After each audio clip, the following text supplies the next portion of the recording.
अथ सूर्यस्तोत्रम्। देवा ऊचुः नमस्ते ऋक्स्वरूपाय सामरूपाय ते नमः। यजुः स्वरूपरूपाय साम्नान्धामवते नमः। ज्ञानैकधामभूताय निर्धूततमसे नमः।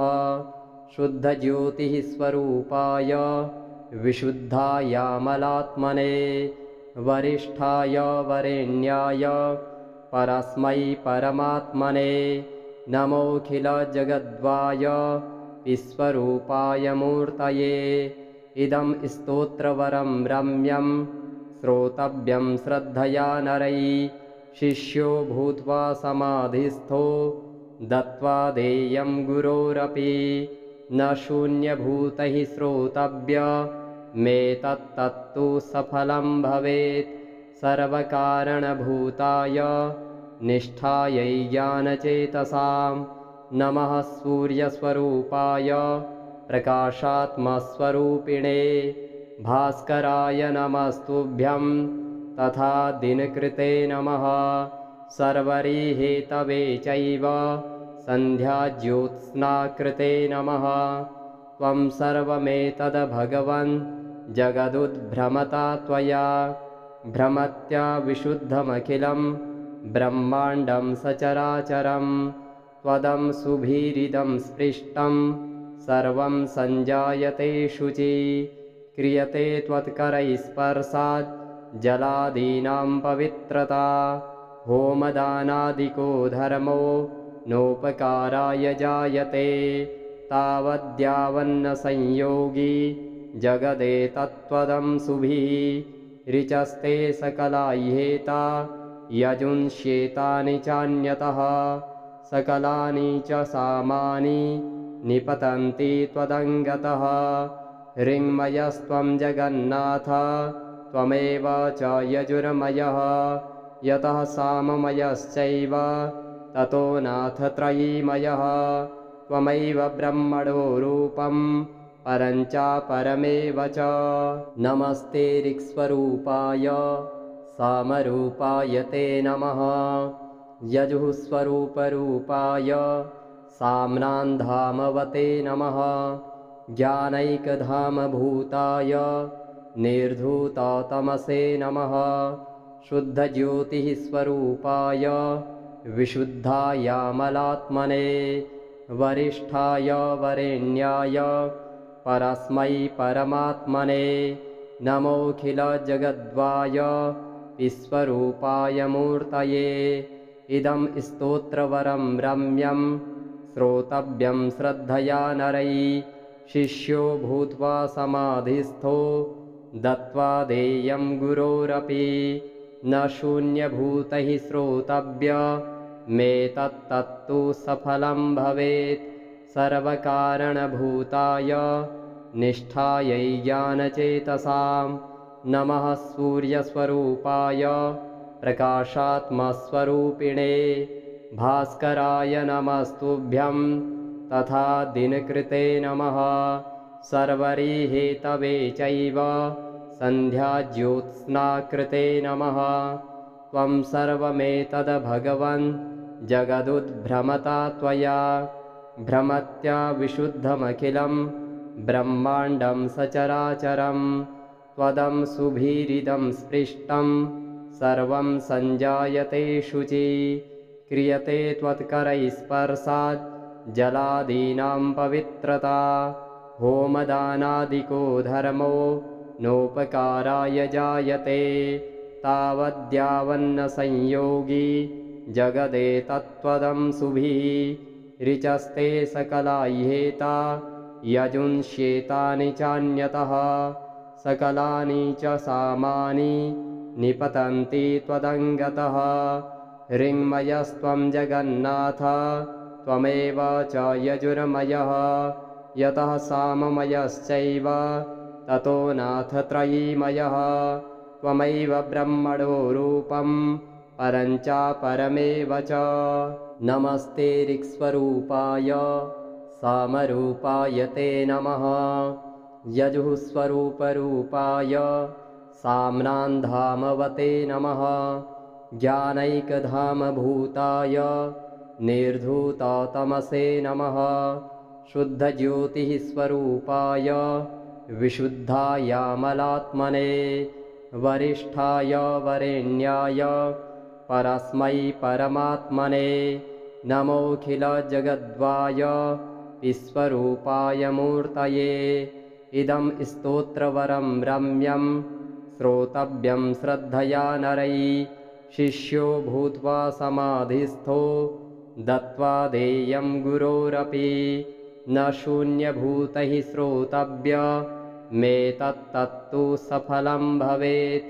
सर्वकारणभूताय निष्ठायै ज्ञानचेतसां नमः। सूर्यस्वरूपाय प्रकाशात्मस्वरूपिणे भास्कराय नमस्तुभ्यं तथा दिनकृते नमः। सर्वरिहेतवे चैव सन्ध्याज्योत्स्नाकृते नमः। त्वं सर्वमेतद् भगवन् जगदुद्भ्रमता त्वया भ्रमत्या विशुद्धमखिलं ब्रह्माण्डं सचराचरं। त्वदं सुभिरिदं स्पृष्टं सर्वं सञ्जायते शुचि। क्रियते त्वत्करैस्पर्शात् जलादीनां पवित्रता। होमदानादिको धर्मो नोपकाराय जायते तावद्यावन्न संयोगी जगदेतत्त्वदं शुभिः। ऋचस्ते सकलाह्येता यजुंस्येतानि चान्यतः। सकलानि च सामानि निपतन्ति त्वदङ्गतः। ऋङ्मयस्त्वं जगन्नाथ त्वमेव च यजुर्मयः। यतः साममयश्चैव ततो नाथ त्रयीमयः। त्वमैव ब्रह्मणो रूपं परं च परमेव च। नमस्ते ऋक्स्वरूपाय सामरूपाय ते नमः। यजुःस्वरूपरूपाय साम्नान्धामवते नमः। ज्ञानैकधामभूताय निर्धूततमसे नमः। शुद्धज्योतिः स्वरूपाय विशुद्धायामलात्मने वरिष्ठाय वरेण्याय परस्मै परमात्मने नमोऽखिलजगद्वाय विश्वरूपाय मूर्तये। इदं स्तोत्रवरं रम्यं श्रोतव्यं श्रद्धया नरैः। शिष्यो भूत्वा समाधिस्थो दत्त्वा देयं गुरोरपि न शून्यभूतैः श्रोतव्यमेतत्तत्तु सफलं भवेत्। सर्वकारणभूताय निष्ठायै ज्ञानचेतसां नमः। सूर्यस्वरूपाय प्रकाशात्मस्वरूपिणे भास्कराय नमस्तुभ्यं तथा दिनकृते नमः। सर्वरिहेतवे चैव सन्ध्याज्योत्स्नाकृते नमः। त्वं सर्वमेतद् भगवन् जगदुद्भ्रमता त्वया भ्रमत्या विशुद्धमखिलं ब्रह्माण्डं सचराचरं। त्वदं सुभिरिदं स्पृष्टं सर्वं सञ्जायते शुचि। क्रियते त्वत्करैस्पर्शात् जलादीनां पवित्रता। होमदानादिको धर्मो नोपकाराय जायते तावद्यावन्न संयोगी जगदेतत्त्वदं शुभिः। ऋचस्ते सकलाह्येता यजुंस्येतानि चान्यतः। सकलानि च सामानि निपतन्ति त्वदङ्गतः। ऋङ्मयस्त्वं जगन्नाथ त्वमेव च यजुर्मयः। यतः साममयश्चैव ततो नाथ त्रयीमयः। त्वमैव ब्रह्मणो रूपं परं च परमेव च। नमस्ते ऋक्स्वरूपाय सामरूपाय ते नमः। यजुःस्वरूपरूपाय साम्नान्धामवते नमः। ज्ञानैकधामभूताय निर्धूततमसे नमः। शुद्धज्योतिः स्वरूपाय विशुद्धायामलात्मने वरिष्ठाय वरेण्याय परस्मै परमात्मने नमोऽखिलजगद्वाय विश्वरूपाय मूर्तये। इदं स्तोत्रवरं रम्यं श्रोतव्यं श्रद्धया नरैः।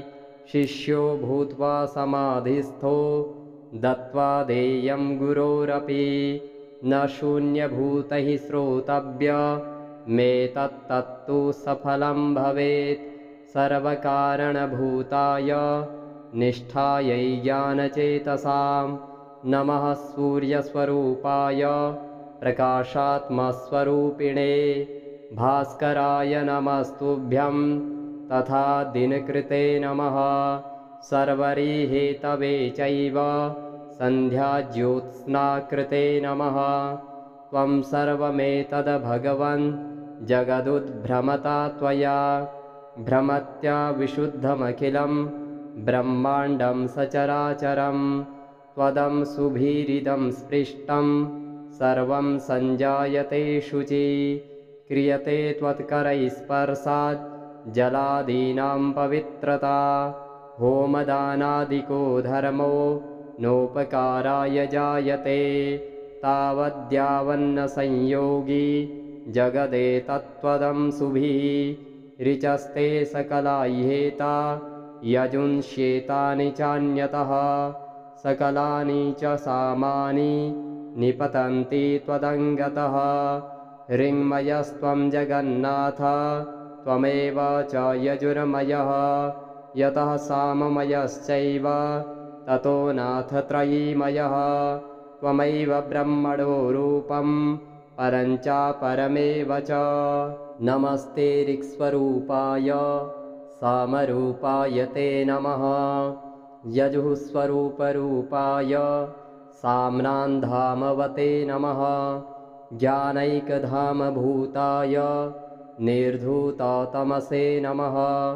शुद्धज्योतिः स्वरूपाय विशुद्धायामलात्मने वरिष्ठाय वरेण्याय परस्मै परमात्मने नमोऽखिलजगद्वाय विश्वरूपाय मूर्तये। इदं स्तोत्रवरं रम्यं श्रोतव्यं श्रद्धया नरैः। शिष्यो भूत्वा समाधिस्थो दत्त्वा देयं गुरोरपि। न शून्यभूतैः श्रोतव्यमेतत्तत्तु सफलं भवेत्। सर्वकारणभूताय निष्ठायै ज्ञानचेतसां नमः सूर्यस्वरूपाय प्रकाशात्मस्वरूपिणे भास्कराय नमस्तुभ्यं तथा दिनकृते नमः। सर्वरीहेतवे चैव सन्ध्याज्योत्स्नाकृते नमः। त्वं सर्वमेतद् भगवन् जगदुद्भ्रमता त्वया भ्रमत्या विशुद्धमखिलं ब्रह्माण्डं सचराचरं। त्वदं सुभीरिदं स्पृष्टं सर्वं सञ्जायते शुचि। क्रियते त्वत्करैः स्पर्शात् जलादीनां पवित्रता। होमदानादिको धर्मो नोपकाराय जायते। तावद्यावन्न संयोगी जगदेतत्त्वदं शुभिः। ऋचस्ते सकलाह्येता यजुंस्येतानि चान्यतः। सकलानि च सामानि निपतन्ति त्वदङ्गतः। ऋङ्मयस्त्वं जगन्नाथ त्वमेव च यजुर्मयः। यतः साममयश्चैव ततो नाथ त्रयीमयः। त्वमैव ब्रह्मणो रूपं परं च परमेव च। नमस्ते ऋक्स्वरूपाय सामरूपाय ते नमः। यजुःस्वरूपरूपाय साम्नान्धामवते नमः। ज्ञानैकधामभूताय निर्धूततमसे नमः। शुद्धज्योतिः स्वरूपाय विशुद्धायामलात्मने वरिष्ठाय वरेण्याय परस्मै परमात्मने नमोऽखिलजगद्वाय विश्वरूपाय मूर्तये।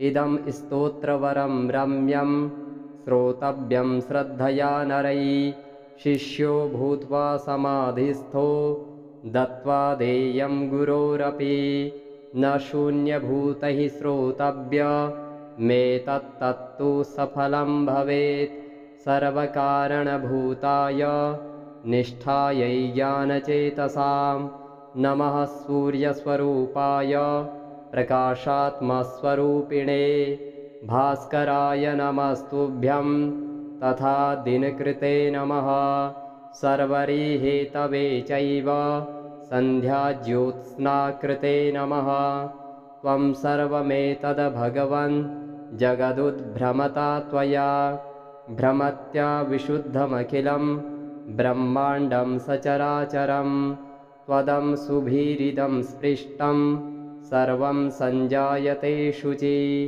क्रियते त्वत्करैस्पर्शात् जलादीनां पवित्रता होमदानादिको धर्मो नोपकाराय जायते तावद्यावन्न संयोगी जगदेतत्त्वदं सुभिः ऋचस्ते सकलाह्येता यजुंस्येतानि चान्यतः सकलानि च सामानि निपतन्ति त्वदङ्गतः ऋङ्मयस्त्वं जगन्नाथ त्वमेव च यजुर्मयः यतः साममयश्चैव ततो नाथ त्रयीमयः त्वमैव ब्रह्मणो रूपं परं च परमेव च नमस्ते ऋक्स्वरूपाय सामरूपाय ते नमः यजुःस्वरूपरूपाय साम्नान्धामवते नमः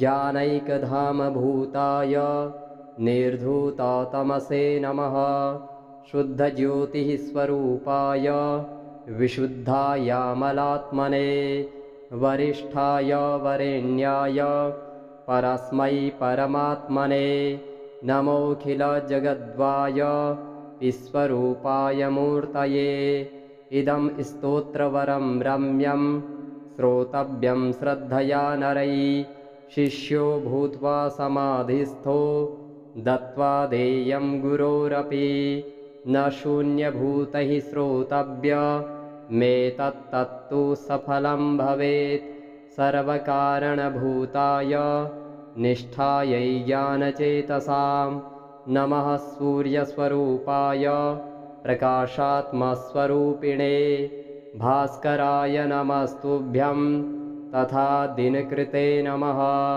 सर्वरिहेतवे चैव सन्ध्याज्योत्स्नाकृते नमः त्वं सर्वमेतद् भगवन् जगदुद्भ्रमता त्वया भ्रमत्या विशुद्धमखिलं ब्रह्माण्डं सचराचरं त्वदं सुभीरिदं स्पृष्टं सर्वं सञ्जायते शुचि क्रियते त्वत्करैस्पर्शात् जलादीनां पवित्रता होमदानादिको धर्मो नोपकाराय जायते तावद्यावन्न संयोगी जगदेतत्त्वदं सुभिः ऋचस्ते सकलाह्येता यजुंस्येतानि चान्यतः सकलानि च सामानि निपतन्ति त्वदङ्गतः ऋङ्मयस्त्वं जगन्नाथ त्वमेव च यजुर्मयः यतः साममयश्चैव